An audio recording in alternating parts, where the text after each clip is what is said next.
بسم اللہ الرحمن الرحیم۔ امام رضا علیہ السلام معجزہ 4۔ محمد بن فضل نے بیان کیا کہ میں نے حضرت علیہ السلام کی خدمت میں عرض کیا کہ آپ خراسان بلائے جائیں گے۔ فرمایا یہ درست ہے، میں بزرگی اور عزت کے ساتھ لے جایا جاؤں گا۔ لوگوں نے عرض کی، امامت کی گواہی دی، وہیں رات ہمارے پاس گزاری۔ صبح کو لوگوں کو الوداع کہا اور مجھے وصیت فرمائی۔ روانہ ہوئے، میں ساتھ ہو لیا۔ بستی کے وسط میں پہنچ گئے۔ راستے سے ہٹ کر آپ نے 4 رکعت نماز پڑھی، پھر فرمایا اے محمد، اللہ کی حفاظت میں واپس جاؤ، آنکھیں بند کر دو۔ میں نے آنکھیں بند کر دی۔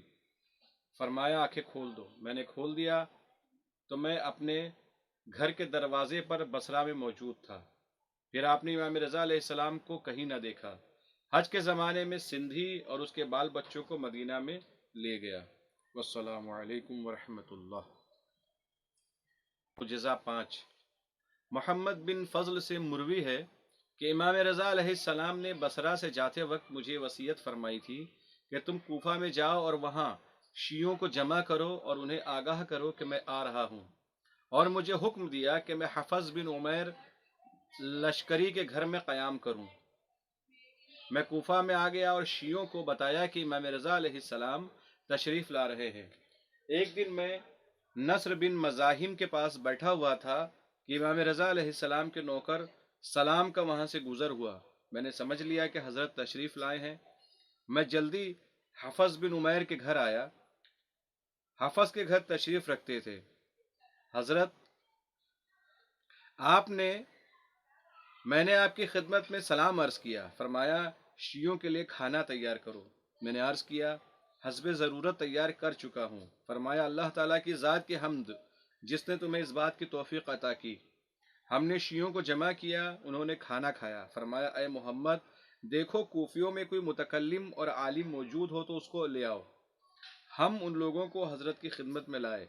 حضرت نے فرمایا جس طرح میں نے اہل بصرہ کو اپنی ذات سے مستفید کیا تھا اسی طرح تمہیں بھی کرتا ہوں۔ اللہ تعالیٰ نے مجھے ہر نازل شدہ کتاب کے علم سے آگاہ کیا ہے۔ حضرت علیہ السلام علماء نصارہ اور یہود کی طرف اس طرح مخاطب ہوئے جس طرح بصرہ کے روز خطاب فرمایا تھا۔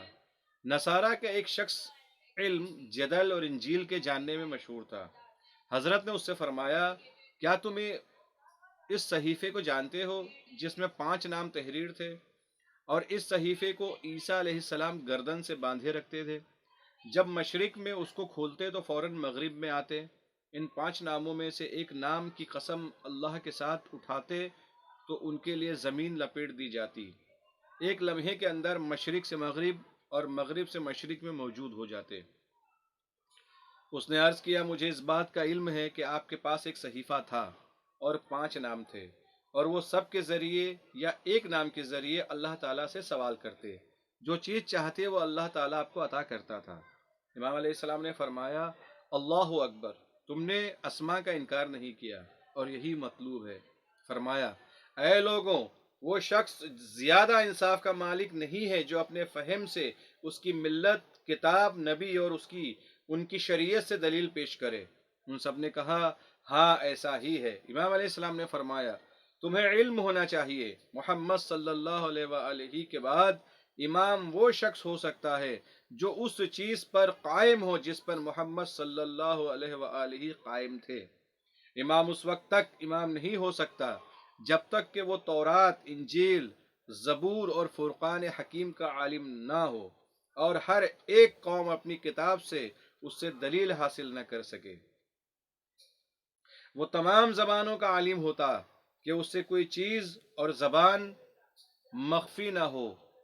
ان باتوں کے ہوتے ہوئے تقی ہو، نقی ہو، ہر خرابی سے پاک ہو، ہر شرارت سے روگرداں ہو، منصف ہو، حکیم ہو، رؤوف ہو، رحیم ہو، غفور ہو، عطوف ہو، بار ہو، صادق ہو، مشفق ہو، امین ہو، مامون ہو، راتق ہو، فاتق ہو اور فائق ہو۔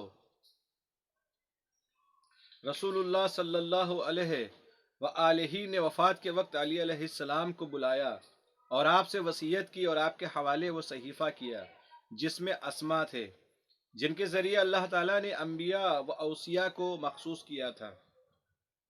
آپ قریب ہو گئے، پھر فرمایا اپنی زبان نکالو۔